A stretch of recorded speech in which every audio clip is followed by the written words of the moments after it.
Hello friends, so welcome back to my channel. It's been a long time I haven't uploaded anything. What I will be doing from today is I will be uploading a few topics जहाँ पे हमारे confuse होने के chances बहुत high रहते हैं. Being an aspirant I know कि कौन कौन से वैसे ग्रे एरियाज़ हैं जहाँ पे वी यूजुअली गेट कंफ्यूज्ड. हमें डेटा याद नहीं होता या कहीं पे जैसे हिस्ट्री के टॉपिक्स हैं, हमें रूलर्स के नेम, कौन सी ट्रीटी कब साइन हुई, कौन सा ईयर में कौन सी बैटल हुई, ये चीज़ें हमें याद नहीं रहती हैं. And these things are important for both state PCS as well as for UPSC. तो इसलिए हम इसको ऐसे रखेंगे. और मैं ये नहीं कह रही कि अभी मैं हिस्ट्री के लेक्चर स्टार्ट कर रही हूँ तो अभी हिस्ट्री के ही लेक्चर्स आएंगे. अभी आज हिस्ट्री का है, कल ज्योग्राफी का होगा, बट वो कुछ इम्पॉर्टेंट टॉपिक्स होंगे जो जहाँ पर हम कंफ्यूज्ड रहते हैं. यूट्यूब पे बहुत सारे ऐसे चैनल्स हैं जहाँ पर आप जा कर के आप मैराथन सीरीज़ आप देख सकते हैं. बट यहाँ मेरा पर्पस है कि एक एस्पिरेंट के जो बेसिक डाउट्स होते हैं उसको कैसे सॉल्व किया जाए, और जो ग्रे एरियाज़ हैं जो हमें याद नहीं होते हैं उसको हम कैसे एफिशिएंटली याद करें. तो उसी में से एक टॉपिक है Carnatic Wars. So let's get started with this topic. So first of all we need to understand the region. कि ये जो वॉर हो रही थी कार्नेटिक वॉर, ये हम सबको पता है कि कार्नेटिक वॉर जो है वो इंग्लिश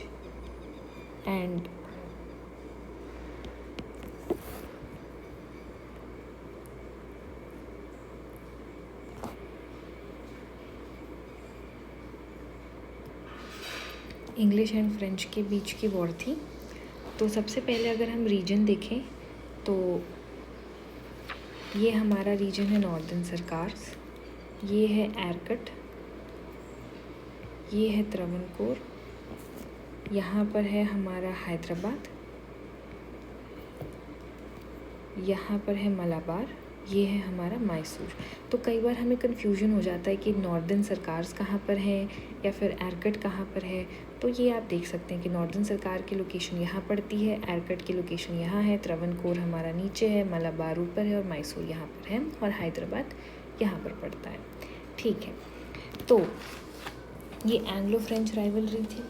अब सबसे पहले फर्स्ट कार्नेटिक वॉर की अगर हम बात करें तो सबसे पहले ना फर्स्ट कार्नेटिक वॉर की जो टाइमलाइन है वो आपको याद करनी है. वो क्या है, 1746 to 48. मैं आपको कोई नोट्स नहीं दूंगी, हम यहाँ पर एक्टिव रिकॉल के थ्रू यहीं पर हम नोट्स बनाते जाएंगे और अपनी सीरीज़ को ऐसे कंप्लीट करेंगे. अच्छा, अब हमें देखना है कि इसका सबसे पहले तो कोई भी वॉर का कोई कॉज होता है, तो इसका कॉज क्या था, ऑस्ट्रियन वॉर ऑफ सक्सेशन.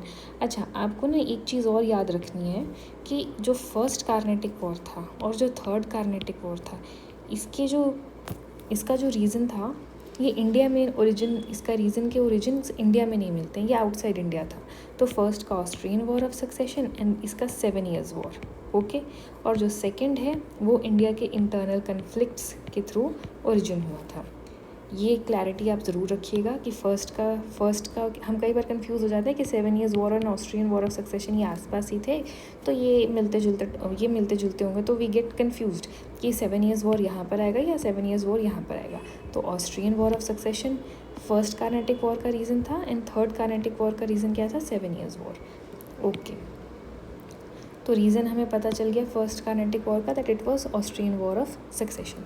तो इसमें होता क्या है कि सबसे पहले ना ब्रिटिशर्स क्या करते हैं कि कुछ फ्रेंच शिप्स को ना कब्ज़ा कर लेते हैं उसके ऊपर, ठीक है, उसको ना ये सीज़ कर लेते हैं. तो ये ऑस्ट्रियन वॉर ऑफ सक्सेशन यहाँ चल रहा था, तो इन्होंने अपनी राइवलरी की जो दुश्मनी है ना वो इंडिया में निकालने का सोचा. तो सबसे पहले इन्होंने फ्रेंच शिप्स को क्या कर लिया, सीज़ कर लिया. फिर उसके बाद में ना इंडिया में उस वक्त कौन था, फ्रेंच गवर्नर डुप्लेक्स. तो डुप्लेक्स ने क्या किया, मॉरिशस से ना हेल्प मंगवाई. मॉरिशस से हेल्प किसकी मंगवाई, ला बोर्दनाइज की. Sorry for the pronunciation, but अगर मैं लिख देती हूँ यहाँ पे, ला बोर्दनाइज, इसकी हेल्प मंगवाई वहाँ से. और फिर फ्रेंच ने क्या किया, बहुत इंपॉर्टेंट है, ध्यान रखिएगा, फ्रेंच ने क्या किया, कैप्चर कर लिया फोर्ट सेंट जॉर्ज मद्रास का. Fort saint George of Madras को कैप्चर किया, प्लस रॉबर्ट क्लाइव को भी प्रिजनर बना लिया। तो फोर्ट सेंट जॉर्ज कब कैप्चर होता है? फर्स्ट कार्नेटिक वॉर में, ठीक है। उसके बाद में अब ये जो रीजन था ना आर्कट, इसी की कैपिटल थी कार्नेटिक। तो जो कार्नेटिक में ना, फिर कार्नेटिक का जो रूलर था वो कौन था? अनवरुद्दीन था। तो अनवरुद्दीन को लगा कि ये मेरी टेरिटरी है ना, ये मेरी टेरिटरी है, तो यहाँ पर ये जो फ्रेंच हैं ये क्या कर रहे हैं, इन्होंने क्यों इस फोर्ट को कैप्चर कर लिया, ये क्यों आ रहे हैं यहाँ पे? तो अनवरुद्दीन ने अपनी फोर्स के साथ में फ्रेंच के ऊपर अटैक किया, और फिर यहीं पर होती है बैटल ऑफ सेंट थॉम। ये बैटल है, बहुत ध्यान से सुनिए कि बैटल ऑफ सेंट थॉम जो है वो 1746 में होती है, और 1746 में फ्रेंच अनवरुद्दीन को डिफीट कर देते हैं, ठीक है। Anwaruddin was defeated by French. और फिर यहाँ पर आप देख रहे हैं कि यहाँ पे फ्रेंच क्या कर रहे हैं, फोर्ट सेंट जॉर्ज को कैप्चर कर रहे हैं, फिर बैटल ऑफ सेंट थॉम में अनवरुद्दीन को भी हरा दे रहे हैं। और ये सेंट थॉम कहाँ पे था? मद्रास में, अद्य रिवर के बैंक पे, यहाँ पर ये लड़ाई लड़ी गई थी, ठीक है। वो मद्रास है ना, तो यहीं पर मद्रास में अद्य रिवर के पास में बैटल ऑफ सेंट थॉम, और अनवरुद्दीन को फ्रेंच ने डिफीट किया, हो गया। अब इसके बाद में एक ट्रीटी जो आपको याद रखनी है, ट्रीटी ऑफ एक्स-ला-चैपेल। ये आपने अपने स्पेक्ट्रम में बहुत बार पढ़ा होगा, बस आपको इतना ही याद रखना है कि that first Carnatic war ended with signing of treaty of Aix-la-Chapelle in 1748, and Madras जो है वो जो फ्रेंच ने कैप्चर कर लिया था ये ब्रिटिश को वापस मिल गया। और नॉर्थ अमेरिका में, क्योंकि इसका ओरिजिन क्या था? ऑस्ट्रियन वॉर ऑफ सक्सेशन था, तो नॉर्थ अमेरिका में जो फ्रेंच टेरिटरीज थी वो उनको वापस दे दी गई थी। बस फर्स्ट कार्नेटिक वॉर में आपको इतना ही याद रखना है, इससे ज़्यादा आपको और कुछ भी याद नहीं रखना है। अब मेन सेकंड कार्नेटिक वॉर, ये और भी ज़्यादा कंफ्यूजिंग है, यहाँ पर हम बहुत कंफ्यूज होते हैं। तो सबसे पहले ये 1748 में ये साइन होता है ना, तो 1749 से 1754 तक सेकेंड कार्नेटिक वॉर चलती है। अब ये जो 1749 है ना ईयर, अब ये देखो यहाँ पर ना फ्रेंच जिनका ना फ्रेंच का डोमिनेंस यहाँ पर इस्टेब्लिश हो चुका है। तो उस वक्त कौन था?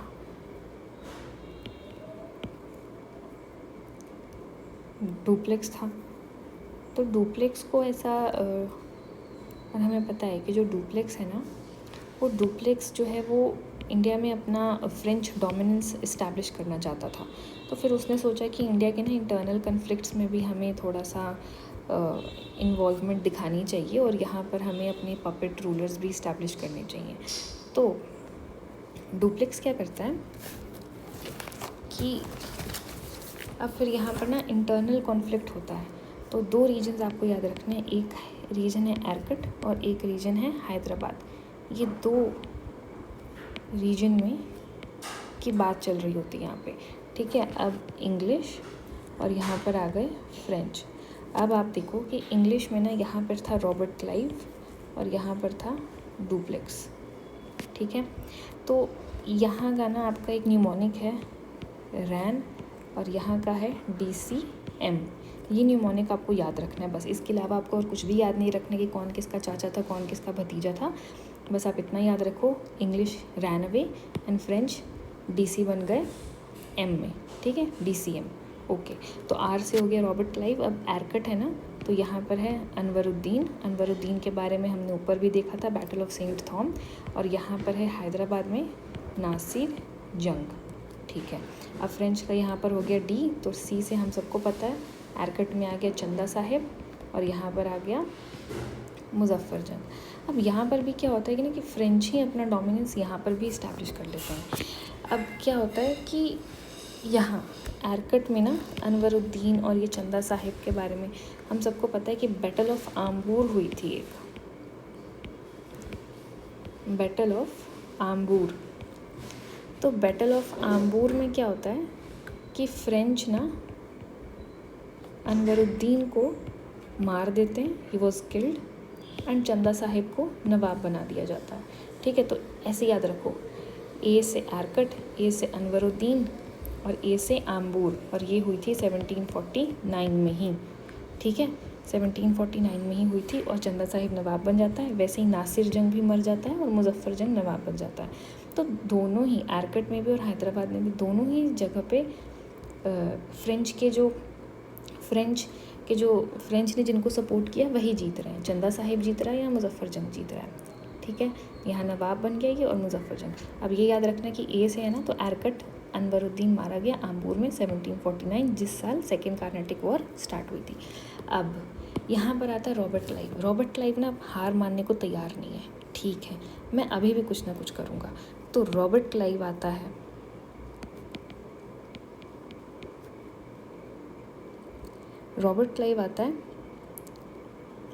आरकट को कैप्चर करने इन द ईयर 1751। ये डेट बहुत इंपॉर्टेंट है, ये आपको ध्यान रखनी है कि आरकट कब कैप्चर होता है। 1751 में होता है capture. Arcot was captured in 1751, ठीक है। अब और यहाँ पर ना रॉबर्ट क्लाइव जब आरकट को कैप्चर कर लेता है तो फिर आरकट के कैप्चर के बाद में फ्रेंच का जो डोमिनेंस है वो रिड्यूस होने लगता है। अब आरकट के बाद में फ्रेंच का डोमिनेंस रिड्यूस हो गया और यही फिर एक टर्निंग पॉइंट आ जाता है। यहाँ पर टर्निंग पॉइंट ऐसा आता है कि उसके बाद में फिर फ्रेंच का जो डोमिनेंस है ना पूरे साउथ इंडिया में ही डिक्लाइन करने लग जाता है। याद रखने के लिए बता रही हूँ, आगे पीछे की बहुत सारी कहानी है, आपको इतना याद नहीं रखना है। और इसके बाद में आप ये या एक चीज़ और याद रख सकते हो कि 1752 में ना आरकट के कैप्चर के बाद में डुप्लेक्स ने ना त्रिचुनोपोली को कैप्चर करने की कोशिश की थी। 1752 में त्रिचुनोपोली को कैप्चर करने की कोशिश की थी, but it was an failed attempt और ये डुप्लेक्स इसमें सक्सेसफुल नहीं हो पाया। डुप्लेक्स इसमें फेल कर गया, बस इतना याद रखो। उसके बाद में साउथ में और डेक्कन में इंग्लिश का डोमिनेंस इस्टेब्लिश हो गया और फिर उसके बाद में फ्रेंच को ना फ्रेंच कंपनी, हमें पता है कि it was controlled by the imperial court in France.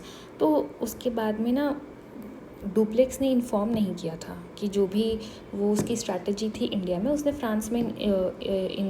France में इन्फॉर्म किया नहीं और इन सभी बैटल्स का खर्चा भी बहुत ज़्यादा आ गया।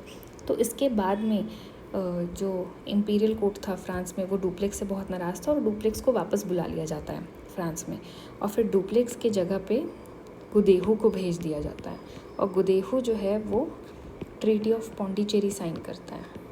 ट्रीटी ऑफ पौंडीचेरी इन 1754। ये याद रखना कि गुदेहू ने साइन की थी ट्रीटी ऑफ पौंडीचेरी, ना कि डुप्लेक्स ने। डुप्लेक्स वापस चला गया था। ट्रीटी ऑफ एक्सला चपेल के टाइम पे डुप्लेक्स था, लेकिन गुदेहू ने पौंडीचेरी की ट्रीटी साइन की थी। बस इतना ध्यान में रखो, इससे ज़्यादा और कुछ आपको ध्यान में रखने की ज़रूरत नहीं है। अब आती है third battle of Panipat. Third battle of Panipat बहुत ही सिंपल है, थर्ड कार्नेटिक वॉर बहुत ही सिंपल है। 1758 से 63 के बीच में ये चलती है। 54 में पौंडीचेरी की ट्रीटी साइन होती है। 4 साल के बाद में देखना है कि 4 है ना नंबर, ऐसे याद रख लेना कि 4 नंबर यहाँ है तो इसमें हम +4 कर देंगे तो 1758 में थर्ड कार्नेटिक वॉर स्टार्ट हो जाती है। अब क्योंकि फ्रेंच का डोमिनेंस कम हो गया साउथ में, तो फ्रेंच क्या चाहेगा? फ्रेंच तो यही चाहेंगे ना कि अब हम अपनी इन्फ्लुएंस को कैसे साउथ में हम इंक्रीज़ कर सकते हैं। तो फ्रेंच ने क्या किया कि जो 7 ईयर्स वॉर चल रही थी ना यूरोप में, यही उसका रीज़न था, मैंने आपको पहले ही बताया था। तो 7 ईयर्स वॉर चल रही थी वहाँ पे, तो इसी का बदला लेने के लिए ना फिर 1758 में बसी नहीं था, आपने सुना होगा, फ्रेंच गवर्नर काउंट डी लैली ने कैप्चर किया फोर्ट सेंट डेविड को कैप्चर किया, प्लस विजयनगरम को कैप्चर किया। ये याद रखना है आपको कि सबसे पहले काउंट डी लैली ने थर्ड कार्नेटिक वॉर में सबसे पहले काउंट डी लैली की एंट्री होती है और इसने फोर्ट सेंट डेविड को और विजयनगरम को इसने कैप्चर किया। फिर उसके बाद में क्या होता है कि 2 साल के बाद में 1760 में we all know the famous battle of Wandiwash. तो वोंडीवॉश में ना बस्सी प्लस लाली होते हैं वर्सेस आयरकूट एंड लॉरेंस।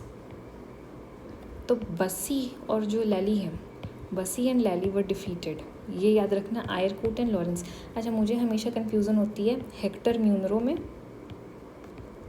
और आयरकूट में, तो ये याद रखना कि आयरकूट जो है ये कार्नेटिक से रिलेटेड है एंड हेक्टर म्यूनरो बक्सर से रिलेटेड है। इसको ऐसे याद रख सकते हो कि सी है ना यहाँ पे आयरकूट, तो सी है ना, तो सी इज़ फॉर कार्नेटिक, ठीक है। आयरकूट कार्नेटिक है एंड हेक्टर म्यूनरो बक्सर में। अब उसके बाद में फिर ये तो हार ही जाते हैं और 1760 में फिर ट्रीटी ऑफ पेरिस साइन होती है, ठीक है। अच्छा, अब इनके ना जैसे कि जो फर्स्ट कार्नेटिक वॉर था वो उसका भी क्या था, reason Austrian war of succession था, तो इसलिए बाहर ही रीज़न बाहर है तो ट्रीटी भी बाहर साइन होगी, ट्रीटी ऑफ एक्सला-चपेल। और थर्ड कार्नेटिक वॉर का भी बाहर ही है, रीज़न क्या है 7 ईयर्स वॉर, तो ट्रीटी कहाँ साइन होगी, बाहर ही साइन होगी, तो पेरिस में ही इसकी ट्रीटी भी साइन हुई 1760 में। तो और जो सेकंड था उसका इंटरनल कॉज था, तो उसकी ट्रीटी कहाँ साइन हुई, पौंडीचेरी में साइन हुई 1754 में। और इस ट्रीटी के अंदर में फ्रांस का डोमिनेंस इंडिया में ऑलमोस्ट ख़त्म ही हो चुका था, बस उनका जो 2 सेंटर्स थे उनके, एक पुदुचेरी और एक चंद्रनगौर, 2 सेंटर्स में उनका इन्फ्लुएंस अभी भी था, बाकी उनका इन्फ्लुएंस कहीं था नहीं, ठीक है। याद रखना पौंडीचेरी एंड चंद्रनगौर में उनका इन्फ्लुएंस था और यहाँ पर उनको सिर्फ ट्रेड करने के लिए अलाउ किया था ब्रिटिशर्स ने, पॉलिटिक्स में इन्वॉल्व होने के लिए अलाउ नहीं किया था। बस ये थी हमारी कार्नेटिक वॉर्स। आई होप आपको ये लेक्चर अच्छा लगा हो। प्लीज़ कमेंट सेक्शन में अपना रिव्यू देना कि आपको ये लेक्चर कैसा लगा, और इससे ज़्यादा आपको किसी भी एग्ज़ाम के लिए कार्नेटिक वॉर में याद करने की ज़रूरत नहीं है। हम कंफ्यूज कहाँ होते हैं सेकेंड कार्नेटिक वॉर में, तो यहाँ से याद रखना रैन और DCM, ये 2 न्यूमोनिक्स आपको याद रखने हैं, ran and DCM। R is for Robert Clive, A is for Arcot, Anwaruddin, battle of Ambur 1749, ठीक है। हमने कौन कौन सी बैटल्स देखी थी, बैटल ऑफ आम्बूर, एक मिनट, बैटल ऑफ सेंट थॉम ये कब हुई थी, बैटल ऑफ सेंट थॉम 1746 में। जिस साल जो ये याद रखना कि जब भी कार्नेटिक वॉर जब स्टार्ट हो रहे थे ना, तो जिस ईयर में जो कार्नेटिक वॉर स्टार्ट हो रहा था, जैसे फर्स्ट कार्नेटिक वॉर 1746 में स्टार्ट हुआ, तो इसकी मेजर बैटल ऑफ सेंट थॉम 1746 में, ये हुआ था 1749 में स्टार्ट, तो बैटल ऑफ आम्बूर 1749 में, ठीक है। और 1751 में आर्कट को कैप्चर कर किया जाता है ना। यही 3 बैटल्स हैं मेजरली, और बैटल ऑफ वॉन्डीवॉश 1760। 4 बैटल्स हमने डिस्कस करी हैं, ठीक है। मेरे साथ रिपीट करो। सबसे पहली कौन सी बैटल थी, battle of Saint Thome in 1746, in which Anwaruddin was killed by the French. Second was Battle of Ambour. It was part of Second Carnatic War. Battle of Ambour. It was part of Second Carnatic War. देखो मैं भी भूल रही हूँ। हाँ, battle of sorry, I am really sorry, ठीक है। तो क्या हुआ था कि बैटल ऑफ सेंट थॉम में 1746 में फ्रेंच डिफीटेड अनवरुद्दीन, और फिर बैटल ऑफ आम्बूर 1749 में हुआ था, और इसमें क्या हुआ था कि Anwaruddin was killed by the French. पहले क्या होता है बैटल ऑफ सेंट थॉम में अनवरुद्दीन हारता है, यहाँ पे मर जाता है। उसके बाद में 1751 में कैप्चर ऑफ एरकट, 1752 में Dupleix failed attempt to capture Trichinopoly, and then 1760 में treaty of Pondicherry. I hope you liked this lecture. आपका जो भी कमेंट्स होंगे वो प्लीज़ आपके जो भी रिव्यू होंगे प्लीज़ कमेंट सेक्शन में बताइएगा, एंड हम ट्राई करेंगे कि मैं जल्दी नेक्स्ट लेक्चर लेकर आऊँ, और नेक्स्ट टॉपिक प्रॉबेबली ज्योग्राफी का होगा। Thank you.